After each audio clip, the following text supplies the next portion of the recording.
3,800 meters below the surface of the North Atlantic, where sunlight has never reached, a ship has been sleeping for 111 years, the Titanic, the most famous grave on Earth. On the 18th of June 2023, 5 people went down to see it.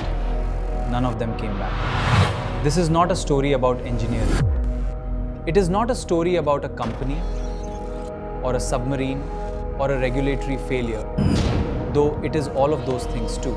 This is a story about 5 human beings, their dreams, their love, and the warnings that were never heard. Stockton Rush was a visionary who believed the deep ocean should be open to everyone. Founder and CEO of OceanGate, pilot, and on that morning, a passenger in his own vessel. Hamish Harding was a British billionaire who had made a habit of saying yes. Flown to space on Jeff Bezos' rocket. He'd flown to space, he'd dived to the deepest point on Earth. Now he was going to the Titanic. One final yes. Paul-Henri Nargeolet was known to the world simply as Mr. Titanic, 77 years old. More than 35 dives to the wreck, 5,000 artifacts recovered from the seafloor over a lifetime. He had spent his life going down to that ship, and on this day, he would go down one last time. Shahzada Dawood, vice chairman of the Dawood Hercules Corporation, a philanthropist devoted to education and technology, sat beside his son, Suleiman, 19 years old, a university student, a boy who could solve a Rubik's Cube in 12 seconds. He had brought one with him, tucked into his pocket. Along with a dream of breaking a world record at the bottom of the ocean. June 18th, early morning, 700 kilometers off the coast of Newfoundland, Canada, the Titan was lowered from the Polar Prince into the North Atlantic. Inside it, 5 men. Outside, on the deck, a family. Christine Dawood, Shahzada's wife, stood watching with their 17-year-old daughter, Alina. They waved, they smiled.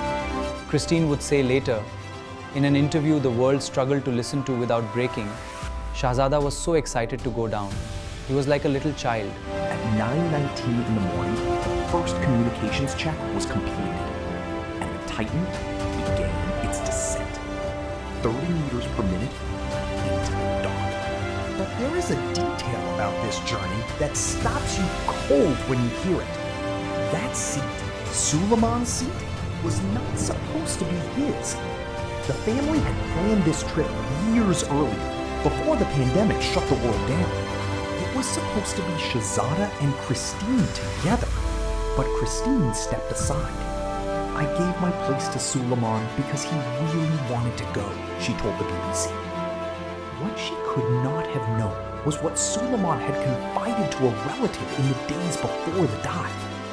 His aunt, Suleiman Dawood, later told NBC News that Suleiman was terrified, that he had told family he wasn't very up for the expedition. But it was Father's Day weekend, and Suleiman loved his father. So he went. He brought his Rubik's Cube, and Ozma, barely holding her voice together, said what millions of people around the world were quietly thinking.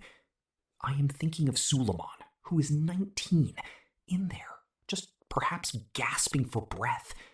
It's been crippling, to be honest. Paul-Henri Nargeolet knew that wreck the way most people know their own home. Born in the French Alps, raised in Africa, he spent 22 years in the French Navy before the ocean pulled him deeper still.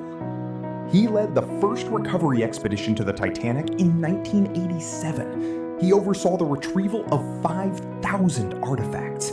He created the first comprehensive survey map of the wreck site. At 77, he had just published a book, In the Depths of the Titanic, the distillation of a lifetime spent in that particular darkness. He had once said, with the calm of a man who had made his peace, when you're in very deep water, you're dead before you realize that something is happening, so it's just not a problem. He died exactly where he had lived most fully, at the ship he had spent his life returning to. Bernard Cauvin, head of the Cité de la Mer Museum in France, called it A sad, sad, sad end for a giant of the deep. 1 hour and 45 minutes into the dive, the last message arrived on the Polar Prince. All good here. And then, silence. At 10:47 in the morning, the Titan's carbon fiber hull collapsed inward. Not an explosion, a compression. In less time than it takes to blink. Scientists say no one aboard would have felt it coming. There would have been no sound, no warning, no final moment of understanding. On the surface, Christine Dawood waited, her daughter Owena beside her. The ocean told them nothing. David Lockridge had known this was coming since 2016.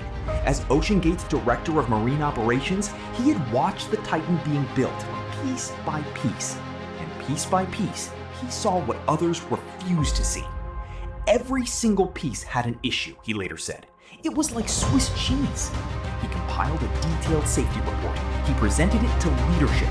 2 hours and 10 minutes later, he was escorted from the building, fired.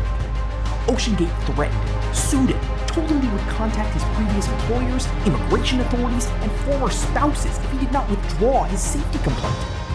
He did not withdraw it. At the U.S. Coast Guard hearings in 2024, he sat under oath and said what he had been saying for 7 years. I knew that hull would fail. It's an absolute mess. It was a disgrace. Right. 5 people paid the price of being right. On August 5th, 2025, 2 years after the world started searching, the United States Coast Guard released its final report. 335 pages. Jason Neubauer, chair of the Marine Board of Investigation, used 9 words that needed no elaboration. This marine casualty and the loss of 5 lives was preventable.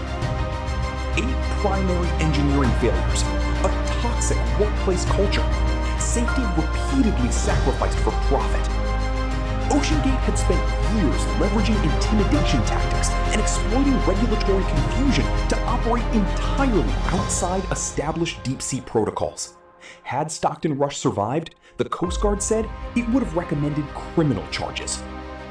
The family of Paul-Henri Nargeolet has filed a wrongful death lawsuit seeking more than $50 million. Regulators around the world are calling for new international standards for manned submersibles. The ocean has been regulated. The families have not been consoled. The Dawood family said that Shahzada and Suleiman died holding hands, father and son. That ocean is still there. That darkness is still there. And there are questions that 5 people took with them to 3,800 meters below the surface. Questions that will never now be answered. Suleiman Dawood brought his Rubik's Cube to the bottom of the world.